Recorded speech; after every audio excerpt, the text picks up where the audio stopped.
Good evening అందరికీ నమస్కారం.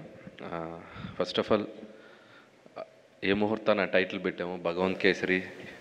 ఈ సినిమా చాలా ఏండ్లు యాది ఉంటుందని. అది నా కెరీర్లోనే ఒక స్పెషల్ ఫిలిం. అది నాకు అలాంటి సర్ప్రైజులు వస్తూనే ఉన్నాయి. And first of all Bhagavanth Kesari ఫిలింకి ఒక జాతీయ స్థాయిలో గుర్తింపు రావటం టీం అందరికీ మా అందరికీ చాలా సంతోషాన్ని ఇచ్చింది.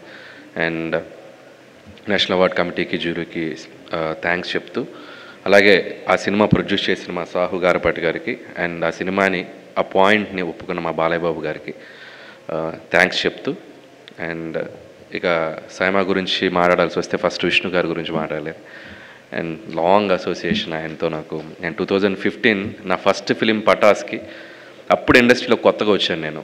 అండ్ ఫస్ట్ ఫిలిం పెద్ద హిట్ అయిపోయింది, ఏదో అవార్డు ఇస్తున్నారంట అని చెప్పి సింగపూర్ ఫ్లైట్ ఇచ్చి అక్కడ దిగి ఒక అవార్డు తీసుకొని, అప్పుడు చిరంజీవి గారు కూడా కింద ఉన్నారు. సో వాళ్ళందరి ముందు అవార్డు తీసుకొని మాట్లాడిన మూమెంట్స్ ఇంకా మెమరబుల్ నాకు. సో ఆ ఫస్ట్ ఫిల్మ్కి వచ్చిన ఆ అవార్డు ఎనర్జీ అది ఎప్పుడు గుర్తుండిపోద్ది.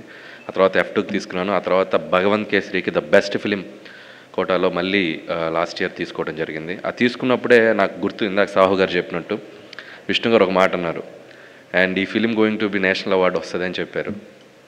ఆ సినిమాకి అంత పొటెన్షియల్ ఉంది, మంచి ఫిలిం తీశారు, డెఫినెట్గా నేషనల్ అవార్డు వస్తుంది అప్పుడే గెస్ట్ చేశారు ఆయన. Thank you Vishnu garu, and thank you so much.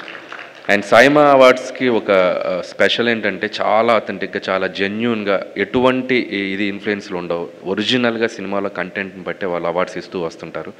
So ఆ విషయంలో నిజంగా వాళ్ళకి హ్యాట్స్ ఆఫ్ చెప్పాలి. అండ్ అలాగే సైమా అవార్డ్స్ అనేది not only awards, connecting talents from different states. So అందరూ ఒక డయాస్ మీద, అన్ని లాంగ్వేజెస్ ఒక డయాస్ మీద, అంత డిఫరెంట్ టాలెంట్ ఒక డయాస్ మీద కలవటం, ఒకరికొకరితో మాట్లాడుకోవటం, నాలెడ్జ్ షేరింగ్, క్రియేటివిటీ షేరింగ్, కానీ అది చాలా బ్యూటిఫుల్గా ఉంటుంది ఆ జర్నీ, ఆ 1 or 2 days. సో అందుకే అవార్డు వచ్చినా రాకపోయినా వాళ్ళు ఎప్పుడైనా పిలిస్తే సరదాగా సో అవార్డ్ ఫంక్షన్లో పార్టిసిపేట్ చేయాలనిపిస్తుంది. అంత ఎనర్జీగా, అంత బాగా సెలబ్రేట్ చేస్తారు ఆ ఈవెంట్ని. ఇందాక లక్ష్మీ మంచు గారు చెప్పినట్టు it's like very beautiful event. So once again ఈ నెక్స్ట్ ఇయర్ కూడా జరగబోతుంది. అండ్ డెఫినెట్గా ఎవరైతే ఉన్నారో నామినేషన్స్ అందరికీ మంచి మంచి ఫిల్మ్స్కి అవార్డ్స్ రావాలన్న విషయం చెప్తూ, అలాగే నాతో పాటు నేషనల్ అవార్డ్స్ కొట్టేసిన మా రాజేష్కి, కొట్టేసిన అంటే తెచ్చుకున్నా ఏదో మాస్క్ అవార్డు అన్నమాట. అలాగే మన హనుమాన్, అలాగే బ్రదర్ VFX, అండ్ అలాగే రోహిత్ అందరికీ పేరు పేరున థ్యాంక్స్ చెప్తూ బెస్ట్ విషెస్ చెప్తున్నాను. And thank you so much.